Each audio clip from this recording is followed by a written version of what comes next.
Good morning to everyone. Pronoun के इस series के अंदर आज हम लोग प्रोनाउन के टाइप्स को डिस्कस करने वाले हैं और इन्हीं सीरीज के अंदर हम लोग आज अपना जो प्रोनाउन का टाइप है, इंपॉर्टेंट टाइप है, उसको देखेंगे जिसका नाम होता है पर्सनल प्रोनाउन। क्या नाम होता है? पर्सनल प्रोनाउन नाम होता है। ठीक है, सबसे पहले समझेंगे क्या होता है, क्या टर्मिनोलॉजी होती है, क्या इसकी बेसिक अंडरस्टैंडिंग होती है, क्या क्या वर्ड मीनिंग्स या क्या क्या प्रोनाउंस जो है वो पर्सनल प्रोनाउन का पार्ट बनते हैं, उसके बाद में हम आगे चलते हुए चलेंगे। ठीक है, तो सबसे पहले याद रखिएगा पर्सनल प्रोनाउन जो होते हैं वो कितने होते हैं? नंबर्स के अंदर 7 होते हैं। कितने होते हैं? 7 होते हैं। मैं लिखना शुरू कर रहा हूँ, ध्यान से देखेंगे। आई, उसके बाद में वी, फिर यू, ही, शी, इट और दे। ये कितने होते हैं हमारे पास में? 7 होते हैं। और याद रखना इस प्रोनाउन का नाम पर्सनल क्यों पड़ा है? बिकॉज ये रिप्रेजेंट करता है, क्या करता है ये प्रोनाउन? रिप्रेजेंट करता है, रिप्रेजेंट टू अ पर्सन। किसको रिप्रेजेंट करता है? पर्सन को रिप्रेजेंट करता है। सर ये पर्सन क्या होते हैं, समझाओ। देखो समझो ध्यान से फटाफट से। किसी भी लैंग्वेज के अंदर कम्युनिकेशन होती है तभी वो लैंग्वेज बनती है, ये सबको मालूम है। कोई सी भी लैंग्वेज ले लो आप चाहें, है ना। उस लैंग्वेज के टाइम पर जब कम्युनिकेशन हो रहा होता है तो 2 पार्टीज मेन होती हैं, एक तो स्पीकर होता है, एक लिसनर होता है। एक तो स्पीकर होता है, एक लिसनर होता है, यस और नो। और तीसरी पार्टी एक और मौजूद होती है जिसके बारे में बात की जा रही होती है, जिसके बारे में बात की जा रही होती है। जैसे फिलहाल के लिए एग्जाम्पल से समझने की शुरू करते हैं। तो यहाँ पर ध्यान रखिएगा, अगर मैं आपसे बात कर रहा हूँ, अगर मैं आपसे बात कर रहा हूँ तो इस कम्युनिकेशन का स्पीकर कौन हो गया? मैं हो गया। और क्योंकि आप सुन रहे हैं मेरी बात को तो आप क्या हो गए? लिसनर हो गए, यस और नो। और अगर मैं किसी थर्ड पार्टी के बारे में बात करूं, कुछ पर्टिकुलर एस्पेक्ट्स के बारे में बात करूं, कुछ पर्टिकुलर पर्संस के बारे में बात करूं, वो क्या हो गए? मेरी थर्ड पार्टी हो जाते हैं। तो कम्युनिकेशन में 2 पार्टी तो क्या होती है? क्या होती है? आपके प्रत्यक्ष रूप से इन्वॉल्व होती है, और एक पार्टी जो है अप्रत्यक्ष रूप से, मतलब कि प्रॉक्सी रूप से क्या होती है? वो इन्वॉल्व होती है। तो अगर मैं बोलने वाला हूं, अगर मैं स्पीकर हूं और अगर मैं अकेला बात कर रहा हूं आपसे, तो मैं एक पर्सन हूं। अगर मान लीजिए मेरे पास में 3-4 टीचर्स और खड़े हो जाए और फिर आपसे बात करें, तो फिर वो मैं क्या रहेगा? हम में बन जाएगा, हम में कन्वर्ट हो जाएगा, है ना। हम आपसे बात करने लग जाएंगे, ठीक है। और इसी का अगर मैं वाइस वर्सा कर दूं, अपोजिट कर दूं, तो आप अगर मुझसे बात करना शुरू करेंगे तो आप तो क्या बन जाएंगे? स्पीकर बन जाएंगे। मैं क्या बन जाऊंगा? लिसनर बन जाऊंगा, है ना। बस इसी तरीके से ये लैंग्वेज की कम्युनिकेशन होती रहती है और इसी तरीके से क्या निकलता है? अपना पर्सन निकलता है। तो याद रखना यहां पर जो पर्सन्स होते हैं, रिप्रेजेंट करता है पर्सन को कौन? Personal pronoun. और पर्सनल प्रोनाउन के नंबर्स कितने होते हैं? 7 नंबर होते हैं पर्सनल प्रोनाउन के, ठीक है। ध्यान से समझिएगा, ठीक है ना। पर्सनल प्रोनाउन 7 होते हैं। तो इनमें अब मैं क्या कर रहा हूं? कैटेगराइजेशन कर रहा हूं। क्या कर रहा हूं? कैटेगराइजेशन। यहां पर ये जो 2 आप देख रहे हो, आई और वी, इनको तो हम बोलते हैं फर्स्ट पर्सन। क्या बोलते हैं? फर्स्ट पर्सन बोलते हैं। क्या बोलते हैं? First person. ये जो आप यू देख रहे हो, इसको हम बोलते हैं सेकंड पर्सन। और जो नीचे लिखे हुए 4 आपने पार्ट्स देखे हैं, इनको हम बोलते हैं थर्ड पर्सन। क्या बोलते हैं? Third person. किसी भी लैंग्वेज के अंदर इंपॉर्टेंट रूप से जो है 3 पार्टीज होती है, first person, second person, third person. First person के अंदर आई, मानी मैं अकेला, अगर मैं सिंगुलर हूं, अगर मैं क्या हूं? सिंगुलर हूं। आई किसको डिनोट करता है? तो आई डिनोट करता है सिंगुलर को। जबकि वी किसको डिनोट करता है? प्लूरल को डिनोट करता है। किसको डिनोट करता है? प्लूरल को। उम्मीद करता हूं आपको दिखाई दे जाएगा अच्छे से, ठीक है ना। थोड़ा सा ब्राइटनेस और थोड़ी सी क्वालिटी एनहांस कर लीजिएगा, ठीक है। यू जो होता है, याद रखिएगा, यू आपका सिंगुलर भी होता है और यू क्या होता है? आपका प्लूरल भी होता है। यू क्या होता है? सिंगुलर भी होता है और प्लूरल भी होता है। अगर मैं बोलता हूं तुम खड़े हो जाओ, तो आप में से एक लड़का या एक लड़की जो भी है सामने, वो खड़ा हो जाएगा, यस और नो। अगर मैं बोलता हूं तुम सब खड़े हो जाओ, तो आप सब लोग खड़े हो जाओगे। तो हमने एक सिंगल इंसान के लिए भी तुमको काम में लिया और सबके लिए भी क्या किया? तुमको काम में लिया। इसलिए यू क्या होता है? सिंगुलर भी होता है और प्लूरल भी होता है। यहां पर ही जो होता है वो किसको रिप्रेजेंट करता है? तो मस्कुलाइन एनर्जी को रिप्रेजेंट करता है। और किस रूप में आता है? सिंगुलर रूप में आता है। ये मैं इनके आपको क्या बता रहा हूं? कारक्स बता रहा हूं, मतलब इनके आपको तत्व बता रहा हूं कि ये कैसे काम करते हैं, ठीक है ना। शी क्या होता है? अपने पास में एक फेमिनाइन एनर्जी होती है। क्या होती है? फेमिनाइन एनर्जी होती है हमारे पास में। और क्या होती है? सिंगुलर वर्जन में होती है, ठीक है ना, सिंगुलर वर्जन में होती है। इट क्या होता है? इट भी अपने पास में, बताओ फटाफट से, नॉन लिविंग थिंग को रिप्रेजेंट करता है। किसको रिप्रेजेंट करता है? नॉन लिविंग थिंग को। और कैसा होता है? सिंगुलर होता है। जबकि दे जो होता है वो किसको रिप्रेजेंट करता है? वो रिप्रेजेंट करता है प्लूरल को। किसको रिप्रेजेंट करता है? प्लूरल को, है ना। अब अगर आप थोड़ा ध्यान से देखो तो आपको एक चीज समझ में आएगी कि सर फर्स्ट पर्सन के पास में भी इसका सिंगुलर प्लूरल है, सेकंड पर्सन के पास में भी इसका सिंगुलर प्लूरल है, और थर्ड पर्सन के पास में भी इनका सिंगुलर और इनका क्या है? प्लूरल है। बात समझ में आ गई क्या? बताओ फटाफट से। ये होते हैं पर्सन्स अपने पास में। ये क्या होते हैं? पर्सन्स। और इन्हीं का यूज हम करेंगे बार बार अलग अलग तरीकों से, तो क्या हो जाएगा? पर्सनल प्रोनाउन अपने पास में आ जाएगा, ठीक है। अब एक छोटी सी बात और समझ लेते हैं यहीं पर। देखना, हमारे को मालूम है कि सर इंग्लिश लैंग्वेज के अंदर जो स्टैंडर्ड पैटर्न होता है सेंटेंस बनाने का, वो क्या होता है? तो वो शायद मुझे लगता है सबको मालूम है, यही होता होगा, subject plus verb plus object, यही तो पैटर्न होता है। हाँ, वर्ब के अंदर दो वेराइटीज हो जाती है, एक आपके पास में हेल्पिंग वर्ब आती है, एक आपके पास मेन वर्ब आती है। यस और नो? बाकी सारी बातें बात की है, प्रीपोजिशन है, कंजंक्शन है, आर्टिकल्स हैं, आपके इंटरजेक्शंस हैं, वो सारी बातें बात की हैं, एडवर्ब हैं, एडजेक्टिव्स हैं। लेकिन फिलहाल के लिए स्टैंडर्ड पैटर्न, अगर मैं बात करूँ किसकी, स्टैंडर्ड पैटर्न की बात करूँ, तो स्टैंडर्ड पैटर्न क्या बनता है किसी भी सेंटेंस का, जिसमें क्या होता है, सब्जेक्ट होता है, वर्ब होती है और ऑब्जेक्ट होता है। ठीक है, एक सेकेंड, बाहर थोड़ा सा रश है, इस वजह से आपको आवाज़ में हो सकता है थोड़ा सा कॉन्फ्लिक्ट नज़र आ जाए, थोड़ा सा एडजस्ट करते हुए चलिएगा। चलिए, मैं कोशिश करूंगा थोड़ा सा हाई बोलने का। देखिएगा, तो सेंटेंस कैसे बनेगा, सब्जेक्ट वर्ब और ऑब्जेक्ट से बनेगा। अब याद रखिएगा, ये मैंने क्यों बताई इस बात आपको, ये मैंने इसलिए बताई क्योंकि सब्जेक्ट के बेसिस पे भी क्या आएगा, आपका कोई ना कोई पर्सन आएगा, सब्जेक्ट में भी क्या आएगा, कोई ना कोई पर्सन आएगा, और ऑब्जेक्ट में भी क्या आएगा, कोई ना कोई पर्सन आएगा। ठीक है ना? तो याद रखिएगा, क्या रखना है, इनको ऐसे समझना है। ठीक है ना? अब देखो आगे फटाफट से, हम कहाँ पर हैं, हम बात कर रहे हैं स्टैंडर्ड पैटर्न की, सेंटेंस का, कि सर सेंटेंस का जो स्टैंडर्ड पैटर्न होता है उसमें सब्जेक्ट वर्ब और ऑब्जेक्ट आता है ना? तो सब्जेक्ट में भी पर्सन्स आएंगे और ऑब्जेक्ट में भी पर्सन्स आएंगे, ये बात तो मालूम है। तो अब सर ये क्या है, ये बताओ, ये पर्सन्स तो है, ये तो बात बता दिया मैंने, लेकिन याद रखना ये क्या है, ये सारे के सारे जो है आपके सब्जेक्टिव केस हैं। कौन से हैं? ये सब्जेक्टिव केस हैं। इसका मतलब कि ये जो वर्ड मीनिंग्स, ये जो प्रोनाउंस मैंने आपके लिए लिखे हैं ना, ये सिर्फ और सिर्फ कहाँ काम आएंगे, ये सिर्फ और सिर्फ सब्जेक्ट के बेसिस पे काम आएंगे। कहाँ काम आएंगे? सब्जेक्टिव प्लेस पे काम आएंगे। अब आप कहोगे सर ऑब्जेक्टिव प्लेस के लिए अलग होंगे क्या? अलग तो नहीं होंगे, लेकिन इनका अलग वर्जन बनेगा। ठीक है ना? कैसे बनेगा मैं बता देता हूँ फटाफट से। आई का जो बनेगा वो माई और मी, ठीक है। वी का बनेगा आवर और अस, उसके बाद में यू का बनेगा योर और यू, ठीक है।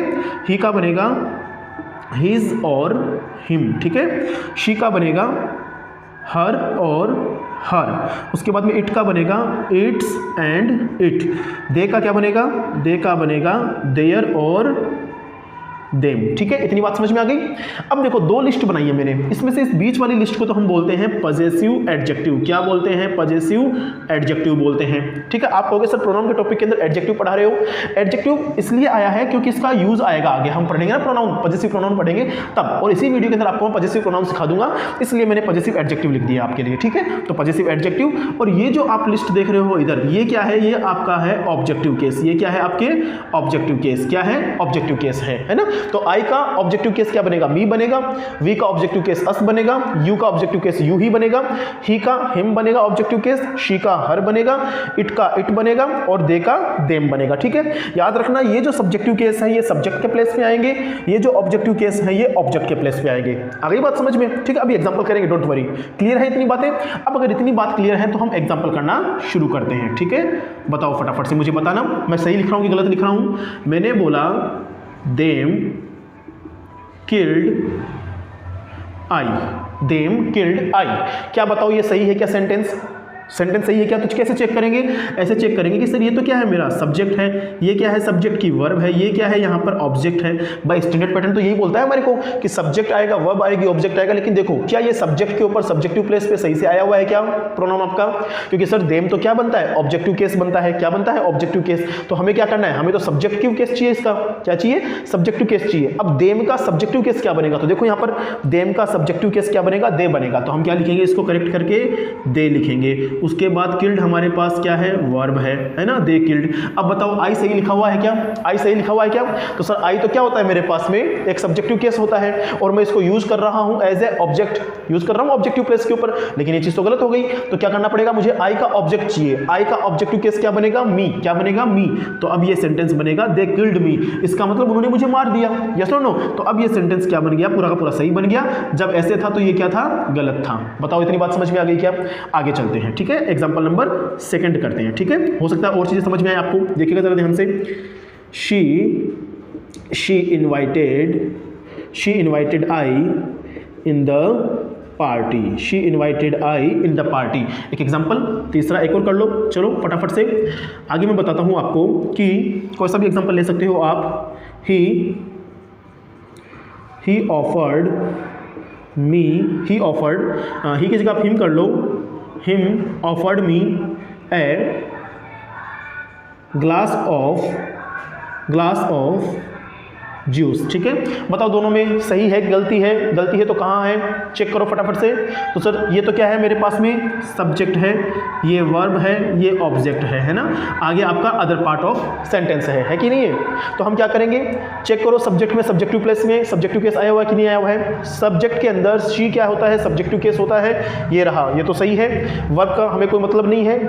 ऑब्जेक्ट में चेक करो यहाँ पर आई, क्या सही आया है, क्या गलत आया हुआ है? आई की जगह क्या आना चाहिए, ऑब्जेक्टिव केस आना चाहिए, मी। तो शी इनवाइटेड, यहाँ पे क्या आ जाएगा, मी आ जाएगा। क्या आ जाएगा, me. She invited me in the party. Clear? इसको देखो, him offered me a glass of juice. Subject के अंदर देखो क्या हिम सही आया हुआ है क्या? सब्जेक्ट में हिम क्या सही आया हुआ है क्या, बताओ फटाफट से। तो देखो सब्जेक्ट में हिम कहाँ है, ये रहा। क्या ये सब्जेक्टिव केस है क्या? ये तो सर सब्जेक्टिव केस नहीं, ऑब्जेक्टिव केस है। इसका मतलब हिम का सब्जेक्टिव केस क्या बनेगा, ही बनेगा। तो अब यहाँ पे क्या आएगा, ये ही आएगा। तो ही offered me a glass of juice. अब यहाँ पर मी सही है क्या? हाँ सर बिल्कुल ठीक है, क्योंकि ये क्या है, ऑब्जेक्टिव प्लेस है। वर्ब के बाद में क्या आता है, ऑब्जेक्ट आता है। तो वर्ब के बाद में अगर ऑब्जेक्ट आया है, इसका मतलब यहाँ पे क्या है, ये ऑब्जेक्टिव तो है। आई का ऑब्जेक्टिव केस क्या होता है, यही तो होता है, मी। चलो एक लास्ट एग्जांपल एक और कर लो, देखते हैं सही करोगे कि नहीं करोगे। चलो फटाफट से मैं बोलता हूं कि they took me to the hospital. They took me to the hospital. Okay, ये बताओ सही है कि नहीं है? They took me to the hospital, they took me to the hospital. बताओ subject verb object, subject verb object. Subject के अंदर सब्जेक्टिव प्लेस आया हुआ है, सब्जेक्टिव पर्सन आया हुआ है, थर्ड पर्सन है ना। वर्ब के हमें कोई लेना देना नहीं है फिलहाल के लिए, मी। बताओ सही है क्या? आई का ऑब्जेक्टिव केस यहाँ पे आना चाहिए, तो आई का ऑब्जेक्टिव केस ही तो है यहाँ पे, मी है ना। अगर यहाँ पर आई होता तो गलत होता। तो इस प्रकार से हमने क्या देखा, इस प्रकार से हमने देखा कि सर पर्सनल प्रोनाउन कैसे काम करता है। ठीक है, बताओ कोई दिक्कत है क्या यहाँ तक? बोलो फटाफट से, कोई दिक्कत है तो बताओ, क्योंकि इसी के अंदर अब आने वाले 2-5 मिनट के अंदर मैं आपको पॉजेसिव प्रोनाउन भी समझाने वाला हूं कि पॉजेसिव प्रोनाउन क्या होते हैं, है ना। तो बताओ मुझे पर्सनल प्रोनाउन के अंदर कोई दिक्कत है क्या? पर्सनल प्रोनाउन में कोई दिक्कत है क्या?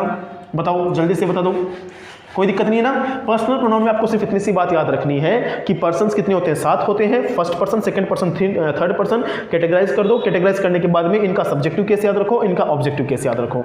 क्लियर है? अब हम बात करते हैं किसकी, प्रोनाउन के अगले टाइप की, जिसका नाम होता है पॉजेसिव प्रोनाउन। क्या नाम होता है? Possessive pronoun. इसी वीडियो के अंदर समझा रहा हूं, क्योंकि लिस्ट हमारे सामने बनी हुई है, बार बार चार्ट हम लोग नहीं बनाएंगे, इसलिए यहीं पर समझा देता हूं, है ना। तो पॉजेसिव प्रोनाउन क्या समझ रहे हैं हम लोग अब? Possessive pronoun.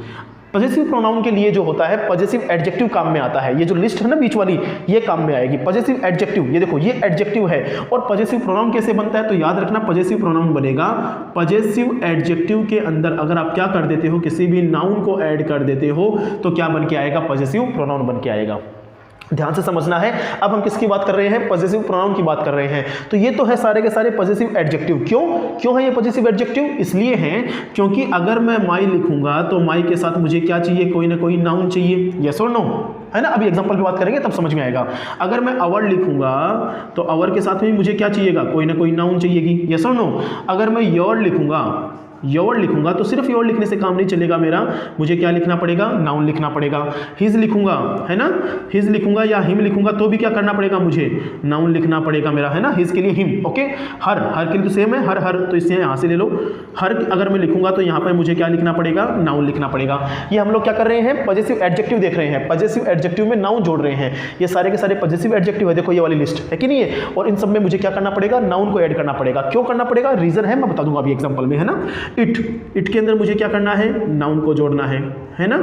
उसके बाद में इट्स है ना, इट्स है ये। देयर, तो देयर के अंदर भी मुझे क्या करना पड़ेगा, नाउन को ऐड करना पड़ेगा। और जब मैं इन सबको ऐड करूंगा उसके बाद जो मेरा वर्जन निकल के आएगा, न्यू वर्जन जो निकल के आएगा, वही क्या बनेगा मेरे पास में, पॉजेसिव प्रोनाउन बनेगा। क्या बनेगा, पॉजेसिव प्रोनाउन बनेगा। अब एक बार समझो जरा ध्यान से, मैं यहां लिख रहा हूं, है ना, छोटी सी एक बात लिख रहा हूं यहां पर। मैंने बोला it is my school, it is my school. ठीक है, जो मैंने अंडरलाइन किया है उस पर फोकस करो, माई स्कूल। आप कहोगे सर माई तो प्रोनाउन है, माई प्रोनाउन कहां से हो गया?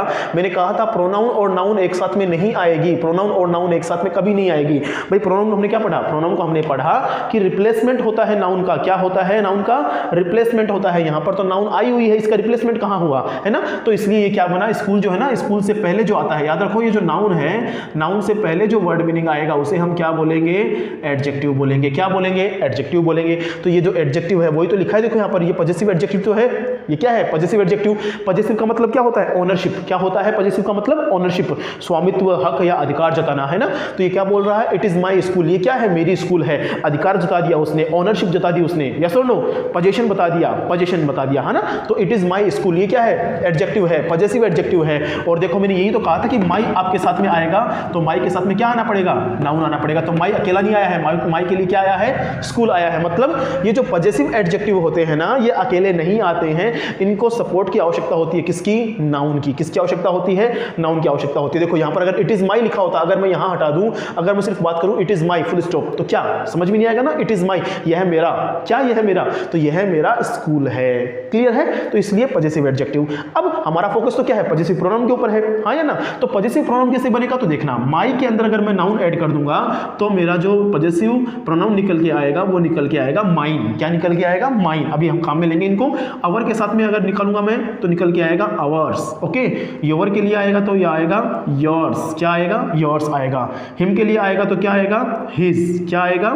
यहां पर याद रखना, ये हिम नहीं आएगा, हिज, HIS आएगा। ठीक है, HIS, हिज आएगा। ये वाला हम इसकी बात करें ना पजेसिव एडजेक्टिव की, मैंने ये लिखी था ऑब्जेक्टिव केस, यहाँ पर हिज ही आएगा, तो यहाँ पर क्या आएगा? हिज। ठीक है, हर की बात करेंगे तो यहाँ पर क्या आएगा? हर का पजेसिव प्रोनाउन क्या आएगा? हर्स। इट्स की बात करूंगा तो यहाँ पर क्या आएगा? इट्स आएगा। ठीक है, देयर की बात करूंगा तो यहाँ पर क्या आएगा? देयर्स आएगा। ये जो मैंने यहाँ पर साइड में आपके लिए लिखे हैं, ये सारे के सारे क्या है? पजेसिव प्रोनाउन है। ये सारे के सारे क्या है? पजेसिव प्रोनाउन है। और इन पजेसिव प्रोनाउन के साथ में आपको किसकी रिक्वायरमेंट नहीं होती है? आपको नाउन की रिक्वायरमेंट नहीं होती है। देखो कंफ्यूज मत होना, अगर समझ में नहीं आए एक दो बार वीडियो को दोबारा से देख लेना, ठीक है ना। लेकिन सबसे ईजी तरीके से बता दिया है मैंने अच्छे से समझाने के लिए कि आपको पजेसिव प्रोनाउन के अंदर किसका यूज नहीं करना है? नाउन का यूज नहीं करना है। क्यों? क्योंकि ऑलरेडी नाउन का यूज तो पजेसिव प्रोनाउन के अंदर हम लोगों ने कर दिया है। कहां किया है हमने? यहां पर तो किया ना। देखो भाई पजेसिव प्रोनाउन कैसे बना? तो पजेसिव प्रोनाउन बना ऐसे, जब हमने पजेसिव एडजेक्टिव्स के अंदर क्या किया? नाउन को ऐड किया। तो इन दोनों को जब हमने ऐड कर दिया तो क्या बना? पजेसिव प्रोनाउन बना। तो पजेसिव प्रोनाउन जब बन गया तो दोबारा फिर नाउन लिखने की जरूरत नहीं होती है। और यही तो बात हमने पढ़ी है कि जो प्रोनाउन होता है वो क्या होता है? नाउन का प्रो वर्जन होता है। नाउन का प्रो वर्जन होता है, जहां पर हमें नाउन का रिप्लेसमेंट बनना पड़ता है। क्या बनना पड़ता है? नाउन का रिप्लेसमेंट बनना पड़ता है। तो जो नाउन का रिप्लेसमेंट बनता है वही तो क्या होता है? प्रोनाउन होता है। और वही हम लोगों ने पढ़ा है। बताओ इतनी बात समझ में आ गई क्या? हाँ बताओ। अब अगर इतनी बात समझ में आ गई तो मैं एग्जांपल लिखना शुरू कर रहा हूं और आपको पजेसिव प्रोनाउन को समझाने की कोशिश कर रहा हूं। ये तो थी थ्योरी इसकी, ये तो क्या है? थ्योरी है। याद रखना, एक ही वीडियो के अंदर मैंने आपको पर्सनल प्रोनाउन भी समझा दिया है और पजेसिव प्रोनाउन भी समझा दिया। ठीक है, ये आपके पर्सनल प्रोनाउन के subjective case and objective case रहेंगे। ये आपका पजेसिव एडजेक्टिव है। ये क्या है? पजेसिव एडजेक्टिव है, जिसको रिक्वायरमेंट होती है किसकी? नाउन की होती है, टू फुलफिल दैट सेंटेंस, है ना, उस सेंटेंस को पूरा करने के लिए। हाँ, पजेसिव एडजेक्टिव से हमने क्या बनाया है? फिर पजेसिव प्रोनाउन बनाया है, जिसके लिए नाउन की रिक्वायरमेंट हमारे को नहीं होती है। ठीक है, अब एग्जांपल की बात करना मैं शुरू करता हूं, ध्यान से देखेंगे। तो मैंने लिखा दिस इज माई क्लास। एक मैं लिखता हूं दैट इज माई फोन। बताओ दोनों में क्या अंतर है? क्या समझ में आ रहा है आपको? बताओ फटाफट से। This is my class, that is my phone. अगर मैं पूछूं दिस और दैट, तो अभी आपने पढ़ा है वीडियोस के अंदर, पीछे वाले वीडियोस के अंदर एक पार्ट हमने पढ़ा है डेमोन्स्ट्रेटिव प्रोनाउन का, या आगे आ जाएगा पार्ट के अंदर वीडियो के अंदर, कि ये तो डेमोन्स्ट्रेटिव प्रोनाउन होते हैं दिस एंड दैट। तो यस और नो, जहां पर ये नाउन को रिक्वायरमेंट नहीं करते हैं लेकिन नाउन के रिप्लेस बनते हैं, है ना, रिप्लेसमेंट बनते हैं। इसको छोड़ो, ये बताओ माई और माई क्लास, माई फोन, ये सही है क्या? अगर ये सही है तो बताओ क्या ये पजेसिव प्रोनाउन है कि पजेसिव एडजेक्टिव है?